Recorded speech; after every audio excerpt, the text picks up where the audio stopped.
ರಾಜ್ಯ ಕಾರ್ಯಕಾರಿ ಸಮಿತಿ ಸದಸ್ಯರಾದ ಗೌಡ್ರು ಸಿದ್ಧಲಿಂಗೇಗೌಡರು ಅವರು ಕೂಡ ಸ್ವಾಗತ ಕೋರ್ತೇನೆ.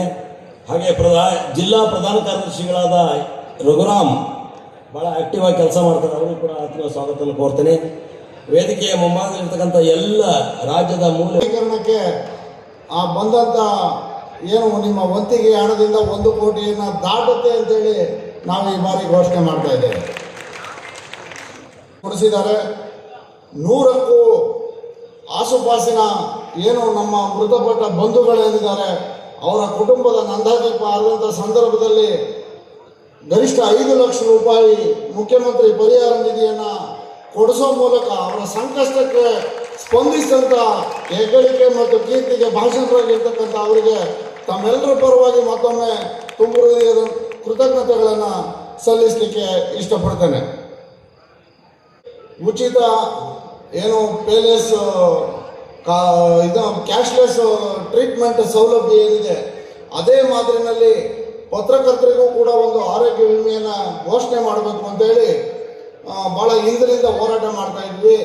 UT ಖಾದರ್ ಅವರ ಒಂದು ಆರೋಗ್ಯ ಸಚಿವರಾದಂಥ ಸಂದರ್ಭದಲ್ಲಿ 2-3 ಬಾರಿ ಸಭೆಗಳು ಕೂಡ ನಡೆದಿದ್ವು. ಅದು ಯಾವುದೂ ಫಲಶ್ರುತಿ ಕಂಡಿರಲಿಲ್ಲ.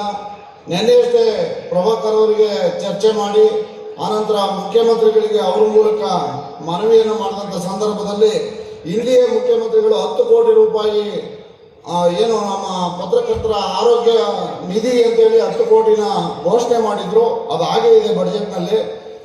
ಅದಕ್ಕೆ ಇನ್ನೂ ಅಗತ್ಯ ಏನಿದೆ ಅದನ್ನು ಸೇರ್ಪಡೆ ಮಾಡಿಕೊಂಡು ಒಂದು ಆರೋಗ್ಯ ನಿಧಿಯನ್ನು ಸ್ಥಾಪನೆ ಮಾಡ್ತೀನಿ ಅಂತೇಳಿ ನೆನ್ನೆ ಒಂದು ಭರವಸೆ ಕೊಟ್ಟಿದ್ದಾರೆ. ಇನ್ನೂ ಒಂದು ನಮಗೆಲ್ರಿಗೂ ಒಂದು ಖುಷಿಯ ಸಂಗತಿ ಏನಂದರೆ ಬೆಂಗಳೂರಿಗೆ ಹೋದ ತಕ್ಷಣ ಮುಖ್ಯಮಂತ್ರಿಗಳ ಮಾತುಕತೆ ನಡೆಸಿ ಇದನ್ನು ಸಾಧ್ಯವಾದಷ್ಟು ತ್ವರಿತವಾಗಿ ಇಂಪ್ಲಿಮೆಂಟ್ ಮಾಡಲಿಕ್ಕೆ ಅವರು ಹಸಿರು ನಿಶಾನೆ ಒಂದು ಕಳಕಳಿ ಬದ್ಧತೆಯನ್ನು ತೋರಿದಂಥ ಮುಖ್ಯಮಂತ್ರಿಗಳಿಗೆ ಇದಕ್ಕೆ ಕಾರಣ ರಿಸರ್ವೇಶನ್ ಇಡಬೇಕು ಅಂತೇಳಿ ಒಂದು ಕಳಿಸಿದ್ದಾರೆ. ನೀವೆಲ್ಲ ಒಪ್ಪದಾರ ಅದನ್ನು ಕೂಡ ಈ ನಿರ್ಣಯದಲ್ಲಿ ಸೇರಿಸ್ತೀವಿ. Okay, thank you. ಕಾಲಘಟ್ಟ ಈಗ ನಾವು ಮುಂದಿನ ಹಂತಕ್ಕೆ ಬಂದಿದ್ದೇವೆ. ಇದು ನಾವು ಆದಷ್ಟು ಬೇಗ ಈ ಗೋಷ್ಠಿ ನಡೆಸಲಿಕ್ಕೆ ಈ ವೇದಿಕೆಯನ್ನು ಬಿಟ್ಟುಕೊಡ್ಬೇಕು. ಈಗ ಅದಕ್ಕಿಂತ ಮುಂಚೆ ನಾವು ಮುಂದೆ ಸಮ್ಮೇಳನ ಎಲ್ಲಿ ಅನ್ನುವಂಥ ವಿಷಯ ಚರ್ಚೆಗೆ ಇದೆ. ಈ ವಿಷಯವನ್ನು ಈ ಸಭೆಯ ಮುಂದೆ ಇಡ್ತಾ ಇದ್ದೇನೆ.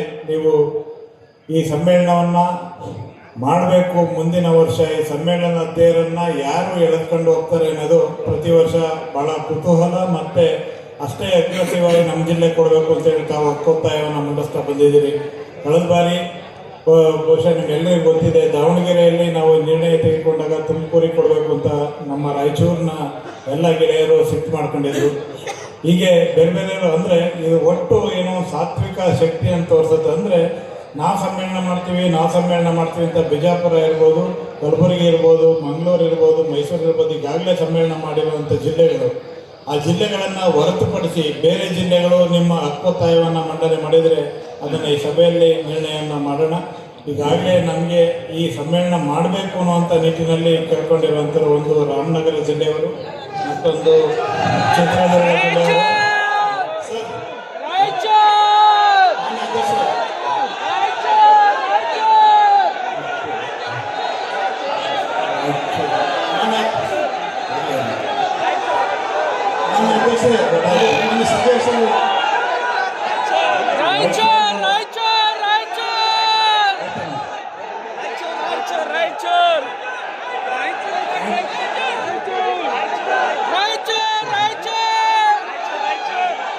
ಒಂದು ನಿಮಿಷ ನಮ್ಮ ಅಧ್ಯಕ್ಷರು ಮಾತನಾಡ್ತಾರೆ.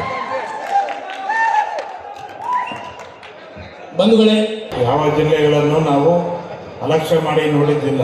ಆದರೆ ಗಡಿಭಾಗದ ಜಿಲ್ಲೆ ರಾಯಚೂರಿನಲ್ಲಿ ಸಮ್ಮೇಳನ ಮಾಡ್ತೀವಿ ಅಂತೇಳಿ ನೀವೆಲ್ಲರೂ ಕೂಡ ಬಂದಿದ್ದೀರಿ. ಮತ್ತೊಮ್ಮೆ ಇನ್ನೊಂದ್ಸಲ ಯೋಚನೆ ಮಾಡಿ, ಇಲ್ಲ ಮಾಡಲೇಬೇಕು ಅನ್ನೋಂಗಿದ್ರೆ ಯೋಚನೆ ಮಾಡಿ. ಭಾಳ ದೊಡ್ಡ ಜವಾಬ್ದಾರಿ ಇದು. ಆಮೇಲೆ ನಂತರ ಅಲ್ಲಿ ಹೋದ್ಮೇಲೆ ಭಾಳ ಕಷ್ಟ ಆಗುತ್ತೆ. ಯಾಕಂದರೆ ತುಮಕೂರು ಸಮ್ಮೇಳನ ನೀವು ನೋಡಿದ್ದೀರಿ. ಯೋಚನೆ ಮಾಡಿ, ಇಲ್ಲ ನೀವು ಮಾಡಲೇ ಇರಬೇಕು ಅಂತ ಹೇಳಿದ್ರೆ ನಿಮಗೆ ನಾವೆಲ್ಲರೂ ಈಗ ಕೂತು ಯೋಚನೆ ಮಾಡಿ ಅದನ್ನೇ ತೀರ್ಮಾನ ಅಂತ ತೆಗೆದುಕೊಳ್ತೀವಿ. ಇನ್ನೊಂದ್ಸಲ ನೀವು ಯೋಚನೆ ಮಾಡಿ.